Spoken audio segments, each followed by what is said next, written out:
2025년 7월 28일 밤 10시 15분, 세계 최대 규모의 수력발전소인 산샤댐이 예고 없이 무너졌습니다. 단 1분 후, 베이징은 상상조차 할 수 없던 물의 공포에 휩싸였으며 중화 문명의 상징인 자금성은 단 몇 초 만에 물과 진흙 속으로 삼켜졌습니다. 이 참사는 단순한 재해가 아니라 국가 전체를 뒤흔드는 충격이며 전 인류가 직면한 기후 재난과 기술 의존의 위험성을 드러내는 비극적인 상징입니다. 그동안 이어진 폭우로 중국 전역의 하천 수위가 급등하고 있었습니다. 특히 허베이성과 베이징 일대는 7월 26일부터 쏟아진 집중호우로 이미 수해비상 상황이었습니다. 그러나 그 누구도 산샤댐이 실제로 붕괴될 것이라 상상하지 못했습니다. 그 거대한 댐이 붕괴되었을 때 그것은 곧 기술 신화의 종말이었습니다. 붕괴 직후 장강 상류의 거대한 물줄기는 번개처럼 북쪽으로 밀려들었고 이미 집안이 포화 상태였던 화이어 유역은 완전히 무너졌습니다. 북경 시내는 방제 인프라가 무력하게 붕괴되며 순식간에 바다로 변했습니다. 특히 자금성 일대는 오랜 세월을 버텨온 석조 기반도 소용없었습니다. 목조 건물들은 강한 유속에 무너지며 역사적 유산들이 눈앞에서 사라졌습니다. 수천 명의 시민이 고립되었고 수만 명이 대피소조차 없는 상황에서 지붕 위에 매달린 채 구조를 기다렸습니다.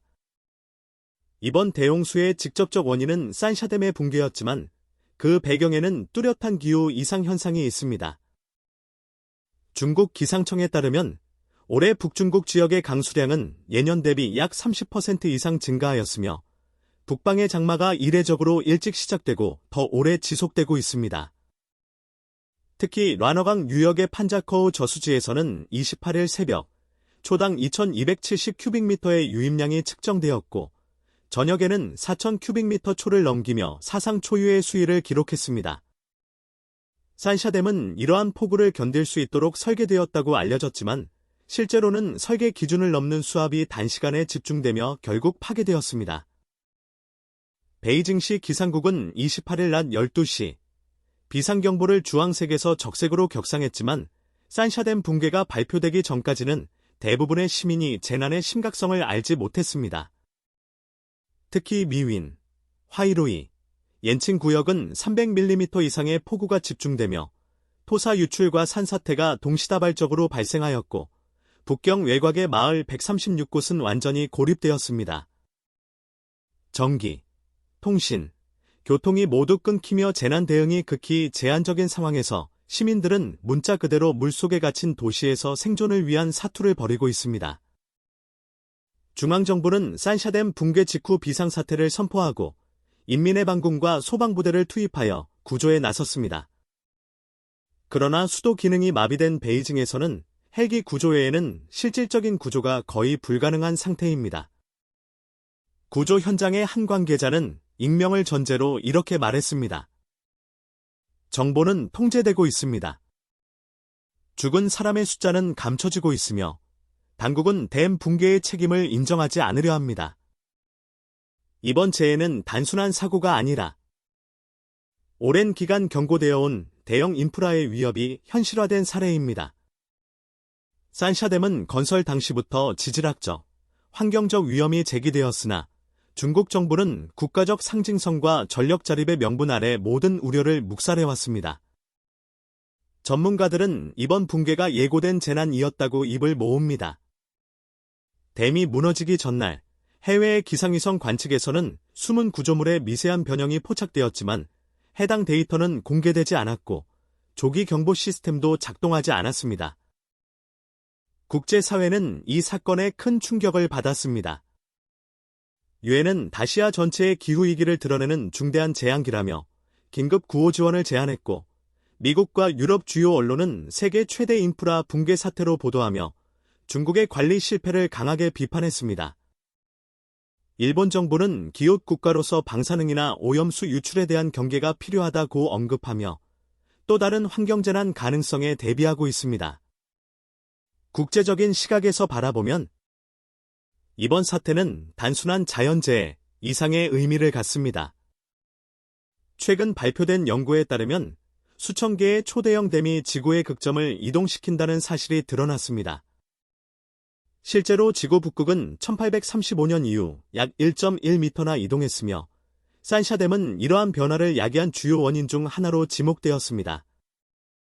인류는 더 많은 전기, 더 많은 편의를 위해 거대한 구조물을 세웠지만 그 대가로 행성 전체의 균형을 흔들고 있는 것입니다. 필자는 이번 사태를 지켜보며 깊은 절망과 분노를 느꼈습니다. 우리는 진정 기술을 통제하고 있었던 것일까요? 아니면 기술이 인간을 지배하고 있었던 것일까요? 산샤댐은 전력을 생산하고 운송을 도우며 경제 성장을 이끌었지만 그 모든 기능은 단 1분 만에 쓸모없는 것이 되었습니다. 자연 앞에서 인간의 자만은 항상 참혹한 대가를 치른다는 교훈이 이번 사태에서 또다시 반복된 것입니다. 이제 중국은 선택의 기로에 놓여 있습니다. 투명하게 정보를 공개하고 국제사회와 협력하여 복구와 예방에 나설 것인가? 아니면 이 모든 재난을 감추고 승리의 선전으로 포장할 것인가? 그리고 세계는 이 경고를 어떻게 받아들일 것인가? 기후위기와 대형 인프라의 불안정성이 만나는 지점에서 우리는 새로운 대응의 패러다임을 준비해야 합니다. 이번 산샤댐 붕괴는 단순한 재난이 아니라 인간 문명 그 자체에 대한 강력한 경고라고 생각합니다. 저는 이 재난을 지켜보며 내내 한 가지 질문을 되뇌었습니다. 우리는 진짜 발전하고 있는 것일까? 하는 질문입니다. 산샤댐은 인간 기술의 극한을 상징하는 존재였습니다. 지구상 가장 큰 수력발전소이자 수십 년간 중국 정부의 성장 신화의 중심에 서 있었던 상징이기도 합니다. 하지만 그 거대한 구조물은 단 몇 분, 아니 어쩌면 단 몇 초 만에 무너졌습니다. 그 붕괴는 단순히 콘크리트 덩어리의 와해가 아니었습니다. 그것은 인간이 자부해온 과학, 기술, 체제, 통제력이라는 모든 환상의 붕괴였습니다. 이 사건은 저에게 깊은 무력감과 동시에 강렬한 자각을 안겨주었습니다. 우리는 종종 인공위성, AI, 우주 개발, 초고속 열차 같은 기술을 보며 인류가 전례 없는 발전을 이루었다고 자화자찬합니다. 그러나 정작 이런 기술들이 실제로 위기를 막아내지 못할 때 우리는 무력하게 허공을 바라보는 존재에 불과하다는 사실을 이번에 다시금 확인했습니다. 예고된 댐 붕괴, 무시된 경고, 감춰진 정보, 그리고 늦어 터진 대피령. 이 네 가지는 단순한 우연이 아닙니다. 그것은 정치체제의 불투명함, 기술 중심 사고의 맹목성, 기후위기에 대한 무대응, 그리고 사람을 보호하기보다 체제와 이미지를 보호하는 국가 운영 방식이 낳은 필연적인 결과입니다. 특히 저는 이번 사태에서 중국 정부의 대응 방식을 매우 비판적으로 보고 있습니다. 왜 경고는 시민에게 전달되지 않았을까요? 왜 구조가 늦어졌을까요? 왜 공식 보도는 여전히 상황 통제 중이라는 말만 반복하고 있는 걸까요? 이는 단순한 행정적 미숙함이 아니라 국가 시스템의 기본적인 인간 존중 가치 결여에서 비롯된 구조적 문제라고 생각합니다. 기술적으로 보면 산샤댐의 설계 수명은 100년을 목표로 하였고 세계 최고의 기술자들이 참여하였다는 자부심이 있었습니다. 하지만 그 모든 기술력은 기후변화라는 새로운 변수 앞에서는 속수무책이었습니다. 이번에 중국 전역에 쏟아진 폭우는 인간이 이전에 한 번도 경험하지 못했던 규모였고 이는 단순한 자연의 이변이 아닙니다. 그것은 명백히 인간이 초래한 기후 재앙의 결과입니다. 토배출, 산림 파괴, 도심의 콘크리트화, 강의 흐름을 무리하게 막는 댐 건설 등이 오랜 세월 쌓여 결국 하나의 결과를 만들어낸 것입니다. 결론적으로 산샤댐의 붕괴는 더 이상 하나의 사건이 아닙니다. 그것은 하나의 시대, 하나의 문명 패러다임, 하나의 인간 중심적 사고방식이 종말을 맞이했다는 상징적 붕괴입니다. 이제 우리는 선택해야 합니다. 여전히 그 무너진 콘크리트를 붙잡고 과거의 영광을 노래할 것인가? 아니면 그 잿더미 위에서 새로운 겸손과 존중의 문명을 다시 시작할 것인가?